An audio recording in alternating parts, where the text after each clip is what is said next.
Welcome to another episode of Throwing It Back with Sean Farrell. I am Sean Farrell. God is great all the time. All the time, God is great. Jesus Christ died and he rose again. Amen. With that being said, let's get into it. So, you know, players who try to challenge Pat Riley, probably lose all the time, okay? Whether he was coaching in Miami, Los Angeles, or New York, if you challenge Pat Riley, that's probably a fight that you're going to lose, right? So, Anthony Mason made the mistake of trying to challenge Pat Riley with his poor play and his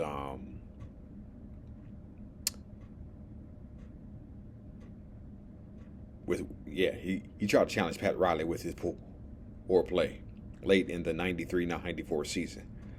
And Anthony Mason was playing so poorly.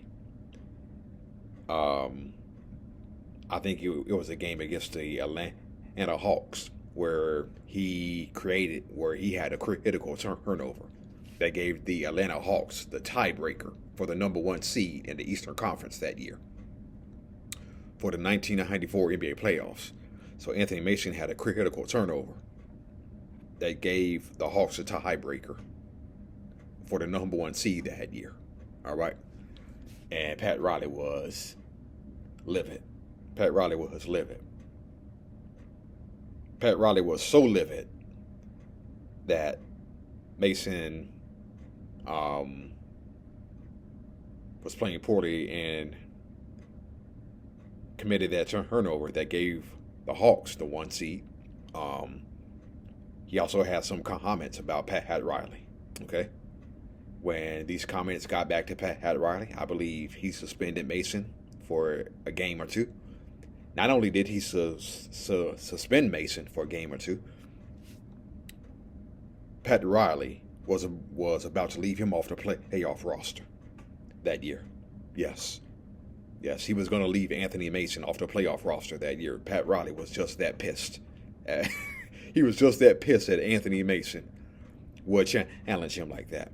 Okay, and so Dave Checketts got on the phone with Riley and said, "You can't do this. If Anthony Mason's not on the roster, we have no shot in the playoffs this year. You can't do this." And so Riley was thinking about it, and because the playoff rosters have to be turned in at a certain amount of time, and so time was running out for Pat Riley to submit his playoff rosters to the league. Okay, and so minutes before the playoff rosters were to be due, Pat Riley was like, "Okay, I'll put him back. I'll put him on the playoff roster." Minutes before the headline for the playoff rosters were due. Okay, and they advanced all the way to the NBA Finals, only to lose to the Rockets. We all know that, but yeah, challenge Pat Riley's authority. That's probably going to be a losing battle. Or in this case, I think Pat Riley kind of made a compromise because Dave Checketts talked him out of it. So I don't know if that has a victory or a compromise for Anthony Mason.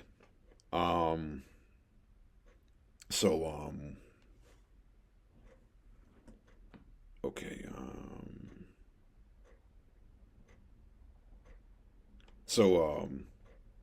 Darryl Dawkins, Chocolate Thunder, big man from Tron, had all sorts of names for his dunks. Okay,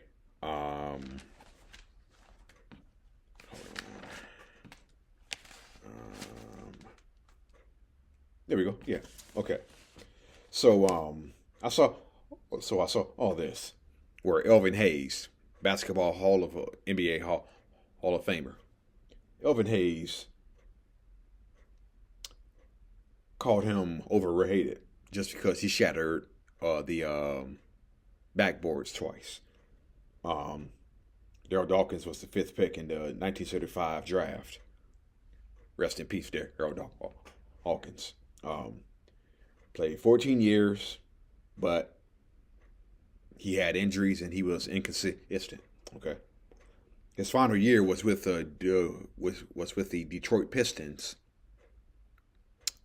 in 1989, but he wasn't on the roster long enough to win the NBA championship with the Pistons that year. They let him go after a little while. Um, so Elvin Hayes had this to say: if you evaluate his accomplishments as a center, they fall short. Okay. Um, I think that's kind of fair because I don't think he ever made an All Star team. Never was first team All NBA. At least I can't recall that. Um, his highest scoring average, Darryl Dawkins, was 17 points per game, 100 year. Um, Elvin Hayes also said he was over publicized because he made funny rhymes. Okay. Yeah. Um, the dunks he had, Yo Muhammad, the in your face disgrace. He also said he had a turbo saxophonic delight dunk. Okay. He said he had a turbo saxophonic delight dunk where he went up and swiveled the hips a little bit and brought it back across. Then he also said, I also had to thank you, Wham Am, I Am Jam, or something like that. Um, so yeah, Elvin Hayes. On the other hand, Elvin Hayes, 12-time All-Star, two-time rebounding champion, NBA champion. Um, so I just want to have this quick comment about the 70s, NBA in the 70s championships. You know, the 70s was parity. A different team will win it every year. I know the Knicks won it twice in 1970-73.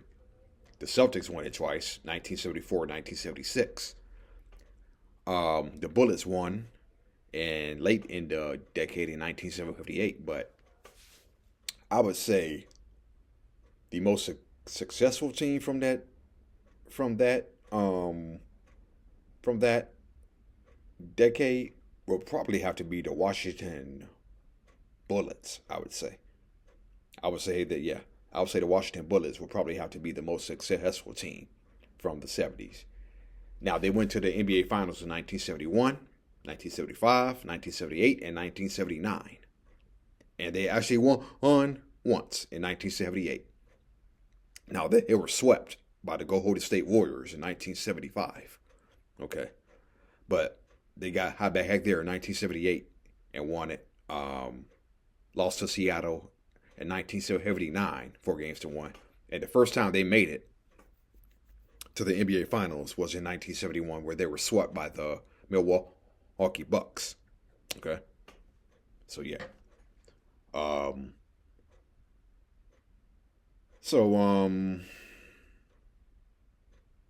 I want to do? Oh yeah, okay. So Kobe Bryant, Black Mamba, rest in peace. Um, had some of the most exciting dunks we've ever seen, right? Okay. So, but I think there were a couple of dunks that are kind of forgotten.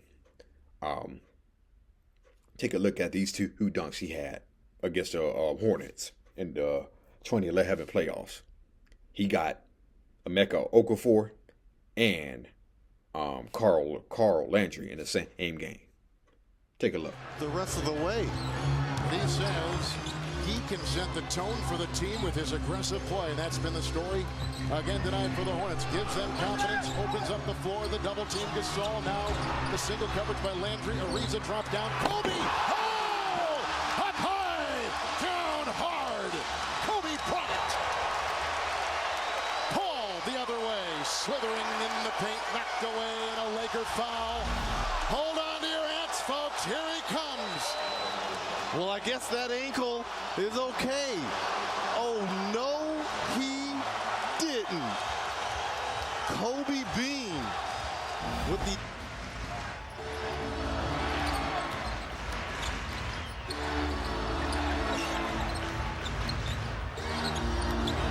Against Ariza, Kobe Bryant! Oh! With a left-handed sledgehammer! What bad wheel! He's taken it twice and shoved it right down their throat.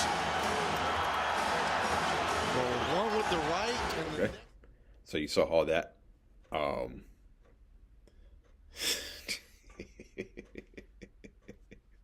Kobe Bryant was just that ruthless on the court, right? I know, right? And then here's another one, Kobe Bryant, one of the forgotten posters. Take a look at this dunk he had over Todd MacCulloch in the 2002 NBA Finals. Starting to take matters into his own hand, Van Horn. Now you got to get the same from Kerry Kittles. With the snap and the facial. Oh my gosh. Throw it down, Kobe. Throw it down.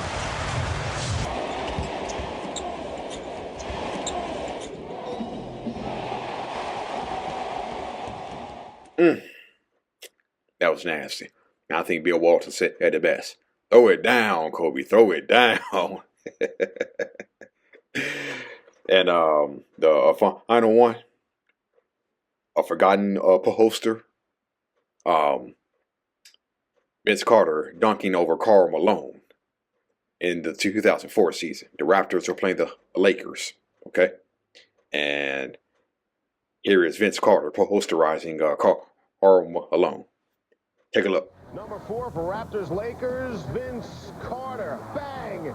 The slam over Karl Malone. Carter had 23, and that's nice. But the Raptors... Yeah. So I think those dunks were probably forgotten. The forgotten posters. Kobe over Todd MacCulloch, the 2002 Finals, getting 2 Hornets in the same game. Then Vince Carter posterizing Karl Malone as a Laker. And you saw the reaction it got from the LA crowd when he dunked on Karl Malone, right? So, yeah. All right. That's it. And that's all for Throwing It Back with Sean Farrell. I am Sean Farrell. I'm out of here. May God bless y'all with many blessings. Peace.